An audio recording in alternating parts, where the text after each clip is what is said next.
Assalamualaikum warahmatullahi wabarakatuh. Sekarang di video yang ketiga ini kita akan membahas mengenai bagian dari metabolisme yang terakhir, yaitu anabolisme. Di video-video sebelumnya kita sudah membahas mengenai enzim dan mengenai katabolisme. Jadi, sekarang kita akan membahas mengenai anabolisme. Tapi untuk mengingatkan kembali, Ibu akan membahas mengenai pembagian metabolisme dulu nih. Metabolisme merupakan semua reaksi kimia yang terjadi di dalam tubuh makhluk hidup. Nah, metabolisme dibagi menjadi dua macam. Yang pertama ada katabolisme, yaitu pemecahan. Jadi, artinya adalah pemecahan senyawa-senyawa kompleks menjadi senyawa yang sederhana. Berbeda dengan anabolisme, yaitu kebalikannya, yaitu pembentukan senyawa-senyawa kompleks dari senyawa-senyawa sederhana. Jadi bedanya kalau ini pemecahan atau penguraian, kalau ini pembentukan. Nah, contohnya kalau katabolisme itu yaitu respirasi aerob atau penapasan pada kita ya.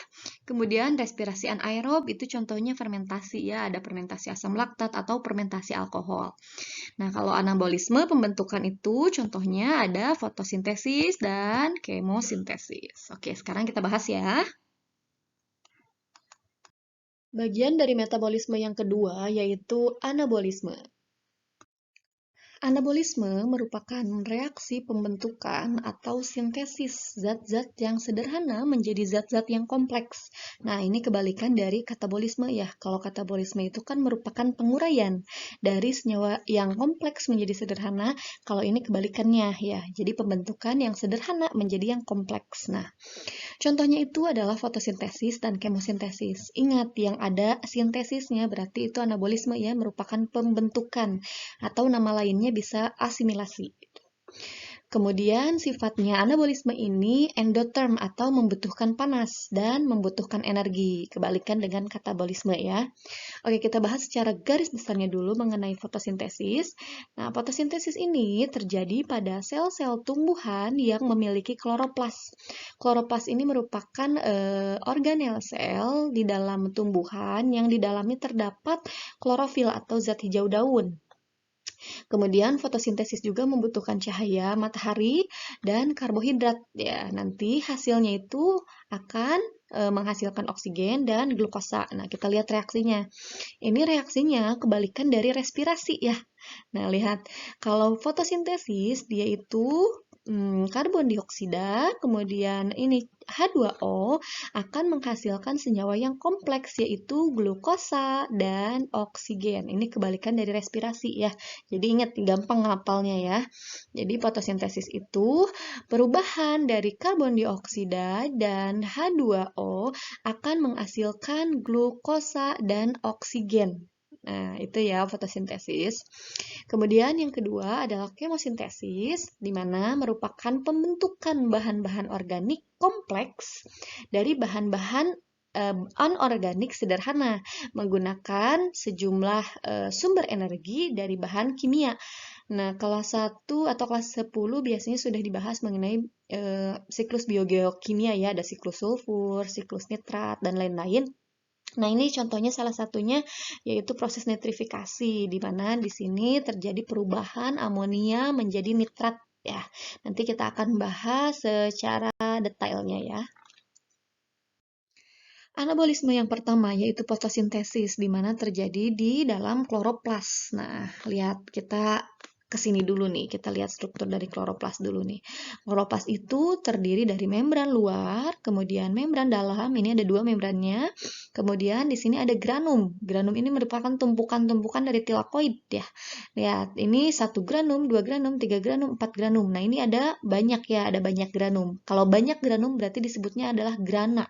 Grana itu jamak dari granum.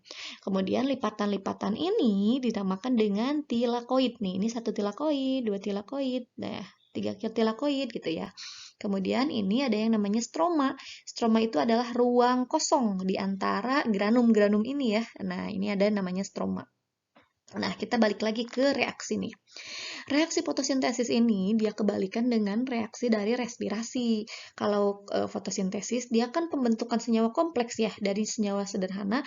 Jadi yang sederhana-sederhana ini nanti akan berubah jadi kompleks. Ya, yang sederhana ini kan ada CO2 atau karbon dioksida dan H2O, nanti dia akan menghasilkan yang kompleks yaitu glukosa ya, glukosa dan oksigen. Nah, fotosintesis terdiri dari dua tahapan. Yang pertama ada reaksi terang dan yang kedua ada reaksi gelap. Di mana reaksi terang ini terjadi di telakoid atau grana. Nah, di sini nanti akan terjadi reaksi terang. Kemudian selanjutnya akan terjadi reaksi gelap di stroma. Di sini, di ruang kosong ini. Nah, coba kalau misalkan suka ada soal ya, apakah yang terjadi lebih dahulu antara reaksi terang dan reaksi gelap? Nah, reaksi terang dulu ya. Jadi reaksi terang ini terjadi lebih dahulu, kemudian nanti akan terjadi reaksi gelap. Kenapa? Karena hasil-hasil dari reaksi terang ini nanti akan dipakai untuk reaksi gelap, di mana hasilnya merupakan ATP, kemudian NADPH2. Nah, ini akan dipakai nanti untuk reaksi gelap. Nah, reaksi terang ini biasanya terjadi pada siang hari. Kenapa? Karena membutuhkan cahaya matahari ya, cahaya matahari. Kemudian kalau reaksi gelap ini gimana? Terjadi siang atau malam? Ini bisa terjadi malam hari karena reaksi gelap ini dia tidak membutuhkan cahaya matahari. Tapi kalaupun ada cahaya matahari, ya tidak apa-apa gitu, dia tetap bisa bereaksi. Gitu ya, ini tahapannya untuk fotosintesis. Nanti kita akan bahas satu-satu. Oh ya, ini lihat ya, ini hasil dari ininya reaksinya, Ibu lupa nih. Ini nih, nanti ini terjadi pada reaksi gelap ya, akan menghasilkan glukosa itu di reaksi gelap, kemudian nanti yang akan menghasilkan oksigen itu di reaksi terang, ya, itu. Nah, CO2 nanti akan menghasilkan glukosa itu, nanti glukosa akan terjadi pada reaksi gelap, sedangkan nanti ini O2 dia akan terjadi pada reaksi terang. Ya, nanti kita akan bahas. Reaksi yang pertama pada proses fotosintesis adalah reaksi terang, di mana di sini terjadi tiga reaksi atau tiga tahapan ya. Yang pertama ada fotofosforilasi siklik. Siklik itu siklus, jadi nanti dia terjadi secara berulang kali. Kemudian ada fotofosforilasi non-siklik atau tidak bersiklus, dan terakhir ada fotolisis air. Nah, sekarang kita akan bahas dulu mengenai fotofosforilasi siklik. Oke, kita lihat ya, ini yang hijau-hijau ini merupakan klorofil ya, klorofil. Klorofil yang ada di kloroplas. Nah, di sini ada bacaan P700. Apa itu P700? Jadi P700 itu merupakan di sini klorofil yang peka terhadap cahaya matahari dengan panjang gelombang 700 nanometer ya. Kan di sini cahaya matahari datang, disebut dengan foton. Foton itu energi cahaya matahari.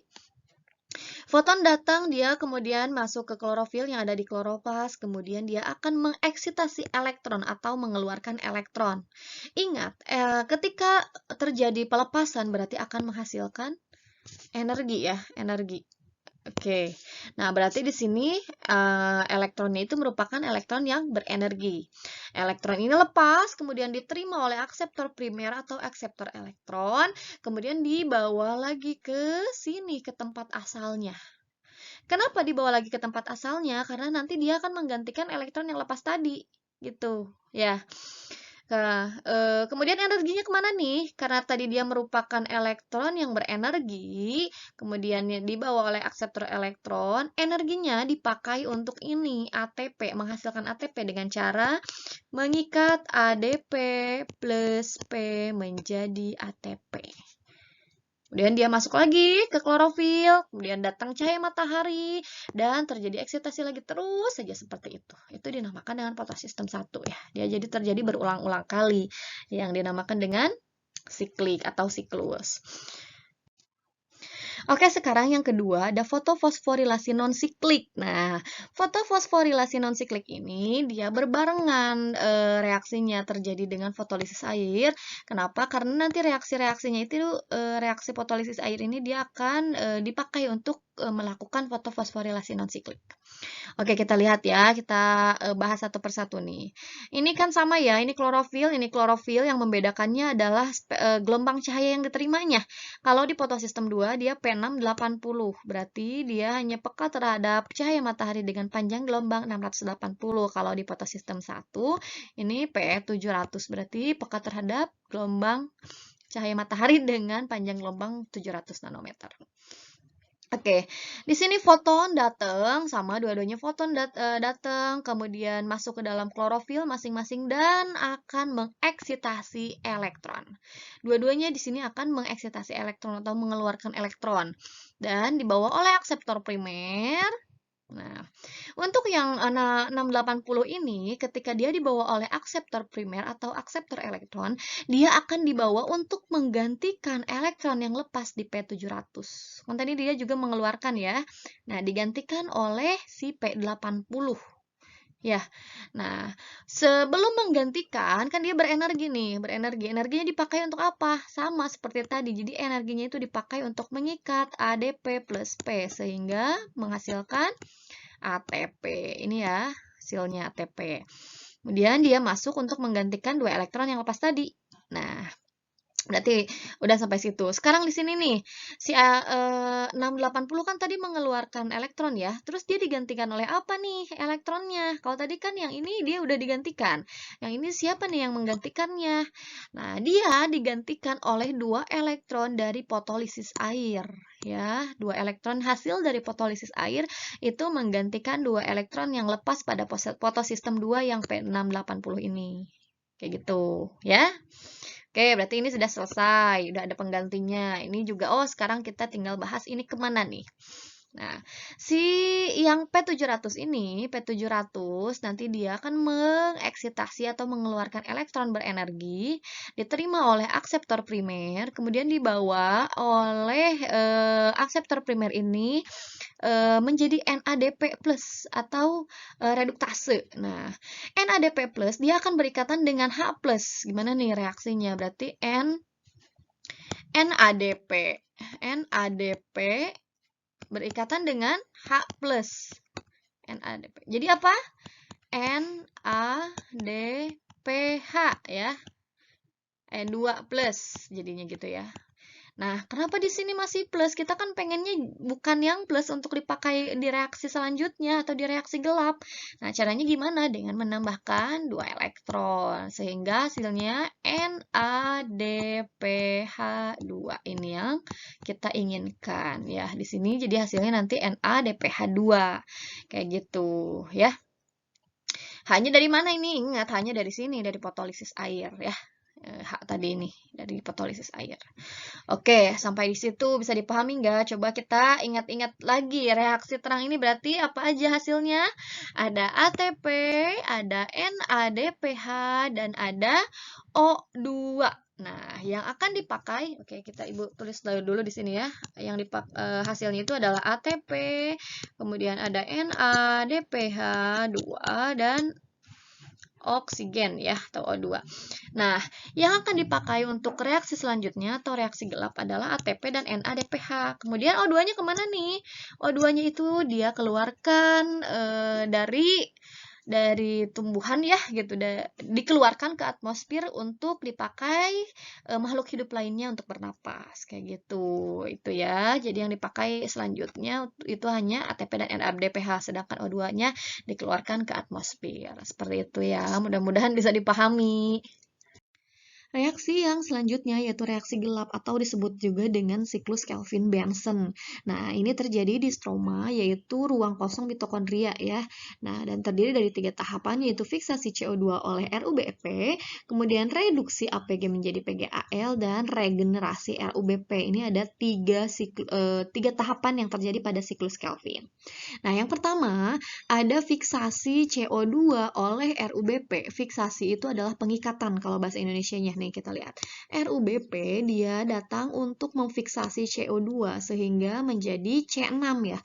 Karena RUBP itu dia kan C5, kemudian dia mengikat CO2 sehingga menjadi C6 nih, carbon fixation. Jadi karbonnya difiksasi atau diikat. Nah, setelah menjadi C6, dia itu bersifat labil sehingga dirubah menjadi PGA nih, PGA. PGA itu bahasa Inggris ya. Kita kadang sering nyebutnya pakai bahasa Indonesia yang disebut dengan APG. Nah, kalau PGA itu kan namanya kan phosphoglyceric acid dia bahasa Inggris. Kita pakai bahasa Indonesia aja yaitu APG. Kalau APG itu berarti asam fosfoglycerat ya, APG. Nah, si APG ini kan tadi jadi ada dua ya, APG1 dan APG2. Nah, si APG ini nanti dia akan dirubah menjadi G3P atau PGAL. Ini tuh PGAL. PGAL ya. Nah, dirubah menjadi PGAL dengan reduksi NADPH menjadi NADP+.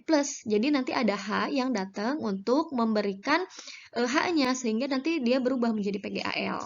Ya, kemudian dibantu dengan ATP. ATP juga kan memberikan fosfatnya. Di sini kan jadi ADP plus P ya. Nah, memberikan fosfatnya atau memberikan energinya.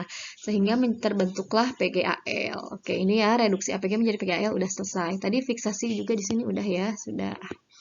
Nah, selanjutnya PGAL ini, nah goes to make glucose. Jadi PGAL ini nanti sebagian dia akan berubah menjadi glukosa dan sebagian lagi dia akan lanjut ke tahapan siklus selanjutnya.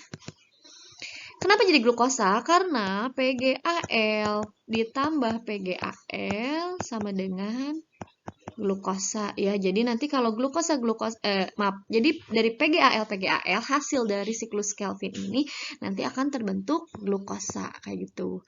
Nah, sebagian lagi dia akan lanjut ke tahap selanjutnya yaitu regeneration atau regenerasi.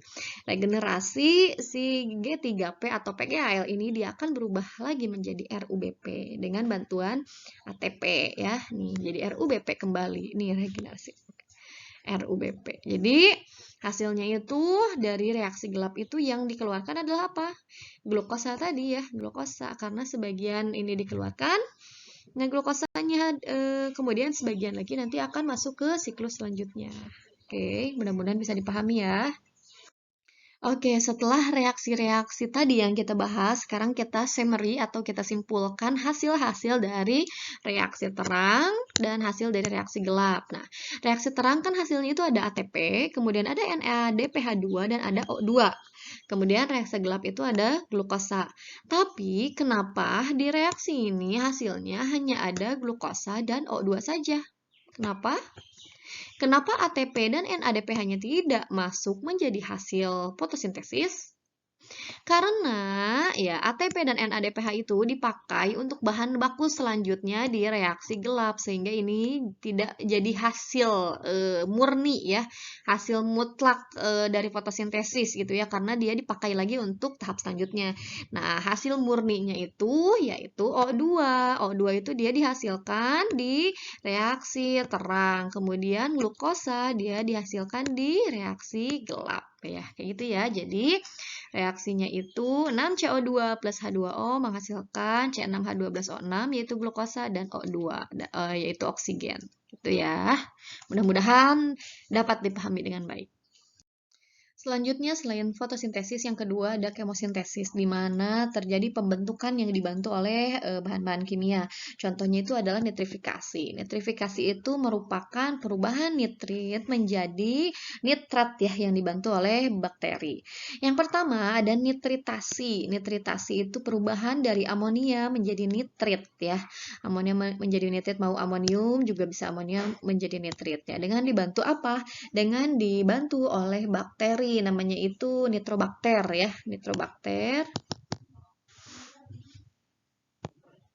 atau ini Bactoderma. Oke, sedangkan setelah jadi nitrit ya, setelah jadi nitrit nanti nitrit dirubah menjadi nitrat, dibantu dengan bakteri Nitrosomonas atau Nitrosococcus. Ya. Karena ini pembelajaran kelas 10 ya, udah pernah dibahas mungkin ya. Jadi kita hanya sekilas saja untuk kemosintesis nitrifikasi ini. Oke, yang terakhir adalah perbedaan fotosintesis dan kemosintesis. Kita lihat ya, satu persatu. Pertama ada pembandingnya nih. Pembandingnya itu sumber energi. Nah, sumber energi fotosintesis itu adalah cahaya, sedangkan kemosintesis itu kan zat kimia. Kemudian pelaku atau yang melakukannya, kalau fotosintesis itu adalah organisme berklorofil, sedangkan kemosintesis itu adalah organisme yang tidak berklorofil, tapi mempunyai pigmen-pigmen lain ya. Nah, selanjutnya yang ketiga adalah bahan dasar. Bahan dasar dari fotosintesis itu adalah CO2 dan H2O, sedangkan kemosintesis itu bermacam-macam, bisa glukosa, nitrat, sulfat, fosfat, sulfur, dan lain sebagainya. Nah, hasilnya untuk fotosintesis adalah karbohidrat sudah pasti, sedangkan kemosintesis bisa karbohidrat dan bisa senyawa-senyawa lainnya. Tempat berlangsung fotosintesis sudah pasti di kloroplas karena dia adalah organel untuk melakukan fotosintesis, sedangkan untuk hemosintesis dia melakukannya di pigmen semacam klorofil tadi, tapi bukan klorofil, bisa di pigmen-pigmen lainnya, gitu ya. Nah, begitulah pembahasan mengenai metabolisme dimulai dari enzim, kemudian katabolisme, dan diakhiri dengan anabolisme di video terakhir ini.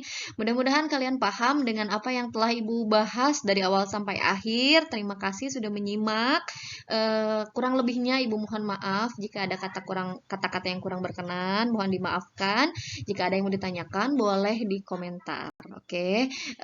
Hanya itu yang dapat Ibu sampaikan. Mudah-mudahan bermanfaat. Wassalamualaikum warahmatullahi wabarakatuh.